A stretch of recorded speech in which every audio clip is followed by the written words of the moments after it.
Chemistry Standard 12.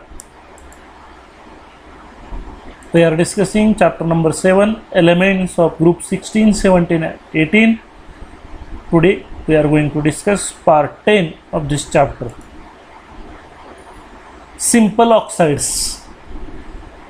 आपण oxygen आणि ऑक्सिजनचे कंपाऊंडचा स्टडी करत आहोत. त्याच्यामध्ये ऑक्सिजनचे जे कंपाऊंड्स असतात त्यांना ऑक्साइड्स असं म्हणतात. त्या ऑक्साइडचा आज स्टडी करणार आहोत. हे ऑक्साइड्स अतिशय महत्त्वाचे असतात. A binary compound of oxygen with another element is called as oxide. ज्यावेळेस ऑक्सिजन दुसऱ्या एखाद्या मूलद्रव्याबरोबर म्हणजे दोघांचं ज्यावेळेस बायनरी कंपाऊंड असतं त्यावेळेस त्याला ऑक्साइड असं म्हणतात. साधं सोपं उदाहरण, कार्बन आणि ऑक्सिजन ह्या दोन मूलद्रव्याचे मिळून कार्बन डायऑक्साईड तयार होतं, CO2, म्हणजेच ते एक ऑक्साईड आहे.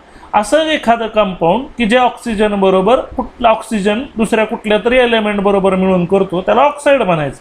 आता उदाहरणार्थ मर्क्युरी आणि ऑक्सिजन हे दोन एलिमेंट मिळून HgO म्हणजे मर्क्युरी ऑक्साईड असं तयार होतं. असे अनेक ऑक्साइड्स आहेत. त्या ऑक्साईडचे 4 प्रकार पडतात. Oxides can be classified into 4 types: acidic oxides, basic oxides, amphoteric oxides, neutral oxides. First acidic oxides. त्यासाठी आपण ही रिॲक्शन कन्सिडर करूया. हे सल्फरचं ऑक्साईड आहे, सल्फर डायऑक्साईड SO2. ज्यावेळेस आपण त्याच्यामध्ये H2O टाकतो सल्फर डायऑक्साईडमध्ये त्यावेळेस आपल्याला मिळतं H2SO3. बघा, SO3ला SO4ला सल्फेट म्हणतात, SO3ला सल्फाईट म्हणतात. पण आपण सल्फरचे ऑक्झी ॲसिड्स बघितलेत त्याला सल्फ्युरस ॲसिड असं म्हणतात. सल्फ्युरिक H2SO4 आणि सल्फ्युरस H2SO3. म्हणजेच हे सल्फ्युरस ॲसिड तयार झालं. म्हणजे ज्यावेळेस सल्फर डायऑक्साईडमध्ये आपण पाणी टाकतो त्यावेळेस त्याचं सल्फ्युरस ॲसिड तयार होतं. म्हणून ज्या ऑक्साईडचं पाण्यामध्ये टाकल्यानंतर ॲसिड तयार होतं त्याला ॲसिडिक ऑक्साईड असं म्हणतात. आता हे ॲसिडिक ऑक्साईड आहे म्हणजे आपोआपच त्यानं बेस बरोबर रिॲक्शन केली पाहिजे. ती रिॲक्शन दाखवले म्हणजेच हे SO3 किंवा SO2 ॲसिडिक ऑक्साईड आहे. कसं सजेस्ट केलं आहे तर त्याची NaOH बरोबर रिॲक्शन झाले म्हणजेच अल्कली म्हणजेच बेस बरोबर रिॲक्शन झाले. तर SO3 आणि ज्यावेळेस NaOH म्हणजे सोडियम हायड्रॉक्साईड यांची रिॲक्शन होते. आपल्याला सर्वांना माहीत आहे ॲसिड आणि बेस मिळून तयार होत असतं साल्ट आणि वॉटर. मग ज्यावेळेस SO3 म्हणजे सल्फर ट्रायऑक्साईड मध्ये ज्यावेळेस आपण NaOH सोडियम हायड्रॉक्साईड ज्यावेळेस टाकतो त्यावेळेस तयार होतं Na2SO4 म्हणजे sodium sulphate. Sodium SO4 sulphate. हे सोडियम सल्फेट तयार होतं जे एक साल्ट आहे आणि H2O म्हणजे पाणी.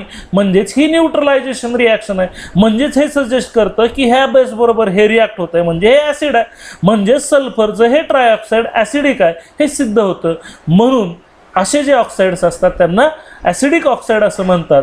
म्हणून ॲसिडिक ऑक्साईडची डेफिनेशन ह्या रिॲक्शनवरून आपल्याला लगेच सांगता येते. An oxide which dissolves in water to give an acid or reacts with base to give salt is called as acidic oxide. जे ऑक्साईड पाण्यामध्ये विरघळल्यानंतर ॲसिड तयार करतं किंवा बेस बरोबर रिॲक्ट होऊन साल्ट तयार करतं त्याला ॲसिडिक ऑक्साईड असं म्हणतात. ॲसिडिक ऑक्साईडचे एक्झाम्पल SO2 म्हणजे sulphur dioxide, SO3 sulphur trioxide, CO2 carbon dioxide, N2O5 डायनायट्रोजन पेंटॉक्साईड, N2O5 हे सुद्धा ॲसिडिक ऑक्साईड आहे. Cl2O7 डायक्लोरिन हेप्टा ऑक्साईड हे Cl2O7 हे सुद्धा ॲसिडिक ऑक्साईड आहे. Generally oxides of non metals are acidic oxides. बघा, सल्फर नॉन मेटल आहे, कार्बन नॉन मेटल आहे, नायट्रोजन नॉन मेटल आहे, क्लोरीन नॉन मेटल आहे. म्हणजेच नॉन मेटल ज्यावेळेस ऑक्सिजन बरोबर कंपाऊंड तयार करतात, ऑक्साईड तयार करतात त्यावेळेस ते ॲसिडिक ऑक्साईड असतं. आता इथं दुसरी रिॲक्शन आहे CaO म्हणजे कॅल्शियम एलिमेंटचं ऑक्सिजन बरोबरचं हे ऑक्साईड आहे, कॅल्शियम ऑक्साईड. ज्यावेळेस त्याच्यामध्ये पाणी टाकलं H2 त्यावेळेस काय तयार झालं बघा, CaOH ट्वाईस म्हणजे कॅल्शियम हायड्रॉक्साईड. OH असला की तो बेस असतो. म्हणजेच हे ऑक्साईड पाण्यामध्ये टाकलं की बेस तयार झाला. म्हणजेच जे ऑक्साईड पाण्यामध्ये टाकल्यानंतर बेस तयार होतो त्याला बेसिक ऑक्साईड म्हणतात. आता बेरियम ऑक्साईड हे ज्यावेळेस आपण HCl हायड्रोक्लोरिक ॲसिड बरोबर रिॲक्ट करतो आता ॲसिड बरोबर रिॲक्ट होतंय म्हणजे हे बेस असणार. मग BaO आणि HCl काय तयार होतंय बघा, BaCl2 बेरियम क्लोराईड नावाचं साल्ट तयार होतं आणि H2O म्हणजे पाणी. म्हणजे साल्ट आणि पाणी तयार होतंय, ॲसिड बरोबर हा साल्ट तयार करतोय, म्हणजेच हा स्वतः बेस असला पाहिजे. म्हणजेच बेरियम ऑक्साईड हे बेस आहे, म्हणून ते ॲसिड बरोबर रिॲक्ट होतंय, साल्ट तयार करतोय बेरियम क्लोराईड आणि पाणी, आणि म्हणून बेरियम ऑक्साईड हे बेसिक ऑक्साईड आहे. म्हणून बेसिक ऑक्साईडचे definition, an oxide which dissolves in water to give a base or reacts with an acid to give salt is called as basic oxide. म्हणून जे ऑक्साईड पाण्यामध्ये विरघळल्यानंतर बेस तयार करतं किंवा ॲसिड बरोबर रिॲक्ट होऊन साल्ट तयार करतं त्याला बेसिक ऑक्साईड असं म्हणतात. मग त्याचे example calcium oxide, barium oxide हे तर असणार. सोडियम ऑक्साईड म्हणजेच मेटल, हे Na, Ca, Ba, sodium, calcium, barium हे सगळे मेटल आहेत, म्हणजेच मेटलचे ऑक्साईड हे बेसिक असतात. ॲम्फोटेरिक ऑक्साईड्स बघा, ॲम्फोटेरिक जसं आपल्याला ॲम्फो ह्या शब्दाबद्दल माहीत पाहिजे, जमिनीवर राहणारा भूचर, पाण्यात राहणारा जलचर आणि दोन्हीकडे राहणारा उभयचर म्हणजेच ॲम्फी. ॲम्फी शब्द म्हणजे उभयचर, म्हणजे जो बेस आणि ॲसिड दोन्हीच्या प्रॉपर्टी दाखवतात त्याला ॲम्फोटेरिक ऑक्साईड म्हणतात. The oxide which reacts with base, बघा तो बेस म्हणून पण काम करतो, म्हणजे तो स्वतः बेस बरोबर रिॲक्ट होतोय म्हणजे ॲसिड म्हणून काम करतोय. As well as react with an acid, acid बरोबर रिॲक्ट होतोय म्हणजे तो बेसचं पण काम करतो. To give salt is called an amphoteric oxide. आणि असं एक ॲम्फोटेरिक ऑक्साईड आहे Al2O3 ॲल्युमिनियम ऑक्साईड. बघा तो ॲम्फोटेरिक कसा आहे बघा, बेस बरोबर रिॲक्ट होतो NaOH, आणि HCl म्हणजे ॲसिड बरोबर पण रिॲक्ट होतोय, म्हणून हे Al2O3 बेस बरोबर रिॲक्ट होतोय आणि साल्ट तयार करतोय. हे Al2O3 ॲसिड बरोबर रिॲक्ट होतोय म्हणजे स्वतः ते बेसिक असलं पाहिजे. इथं बेस बरोबर रिॲक्ट होतोय म्हणजे ते ॲसिडिक असलं पाहिजे. म्हणजेच Al2O3 ॲसिडिक प्रॉपर्टी पण दाखवतं, बेसिक प्रॉपर्टी पण दाखवतं. म्हणजेच ह्या दोन रिॲक्शन प्रूव्ह करतात की तो बेस बरोबर रिॲक्ट होऊन साल्ट तयार करतो, ॲसिड बरोबर रिॲक्ट करून साल्ट तयार करतो, म्हणजेच तो ॲसिडिक पण आहे आणि बेसिक पण आहे. असे दोन्ही गुणधर्म दाखवणारा ऑक्साईड म्हणजे ॲम्फोटेरिक ऑक्साईड. म्हणून Al2O3 NaOH ची रिॲक्शन होऊन तयार झाले ट्वाईस Na3AlOH6, आणि इकडं HCl बरोबर तयार झाले ट्वाईस AlH2O6 3+6Cl-.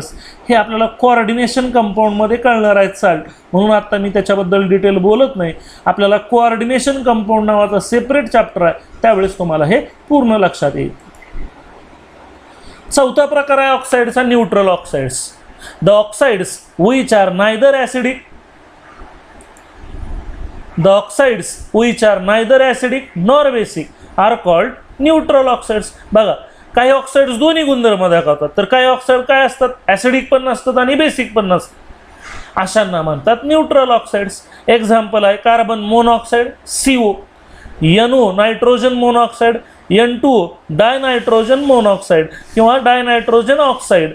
हे जे सगळे आहेत ते ॲसिडिक पण नाहीत आणि बेसिक पण नाहीत, म्हणजेच कसले ऑक्साईड्स आहेत तर neutral.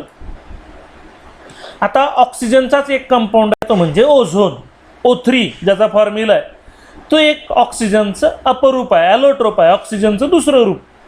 Ozone O3 is an allotrope of oxygen. Oxygen हा आपल्याला कुठं आढळतो तर वातावरणात.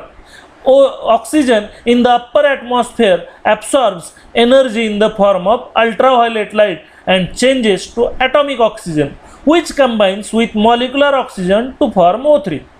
बघा ऑक्सिजनचंच हे रूप आहे, ते हवेत कसं तयार होतं आपल्याला माहीत आहे सगळ्यांना. वातावरणात ऑक्सिजन आहे, ऑक्सिजनच्या वर थर हा ओझोनचा आहे, तर ऑक्सिजन ओझोनमध्ये कसा रूपांतर होतो त्याची रिॲक्शन दिली. बघा सूर्याकडनं आपल्याला माहीत आहे अल्ट्राव्हायोलेट लाईट येत असते, म्हणजे अतिनील किरणे येत असतात सूर्याकडनं, जास्त पॉवरची किरणं, जास्त अल्ट्राव्हायोलेट लाईट येत असते, ते ऑक्सिजन जो हवेतला आहे तो ॲब्सॉर्ब करतो आणि त्याचे तुकडे पडतात, म्हणजेच मॉलिक्यूलचे ॲटम्स तयार होतात. OO म्हणजेच असे ॲटम्स तयार झाले, ॲटॉमिक ऑक्सिजन तयार झाला. मग हे ॲटॉमिक ऑक्सिजन अतिशय रिॲक्टिव्ह असतात, कारण ह्याचा ऑक्टेट कंप्लीट झालेला असतं, ह्यांचा ऑक्टेट कंप्लीट झालेलं नसतं, म्हणून ते लगेचच कुणाबरोबर तर कंबाईन होतात. मग तिथं कंबाईन व्हायला ऑक्सिजनच असतो. मग हे ॲटॉमिक ऑक्सिजन O2 बरोबर कंबाईन होतात आणि O3 म्हणजे ओझोन तयार होतो. म्हणजेच वरचा जो ओझोनचा तयार झालेला आहे वातावरणातला, तो ऑक्सिजन पासूनच तयार झालेला आहे, तो अल्ट्राव्हायोलेट लाईटमुळे तयार झालेला आहे. अशा प्रकारे ओझोनची निर्मिती होते. हा ओझोनचा थर काय काम करतो आपल्याला सगळ्याला माहीत आहे. आणि आज आपण जे काही एन्व्हायरमेंटल जे काय अनुभवतोय, काही बदल अनुभवतोय, ते फक्त ह्या ओझोनमुळे आहे. म्हणजे ओझोन किती महत्त्वाचा आहे लक्षात येईल. आपण सगळ्यांनी शब्द ऐकलाय ग्लोबल वॉर्मिंग. तर ओझोनच्या थराला आपल्याला माहीत आहे, ओझोनचा थर आपल्याला अल्ट्राव्हायोलेट रेडिएशनपासून वाचवतो. त्या ओझोन छत्रीचं काम करत असतो. म्हणजे सूर्यापासून येणारी अतिऊर्जेची किरणं तो पृथ्वीवर येऊ देत नाही.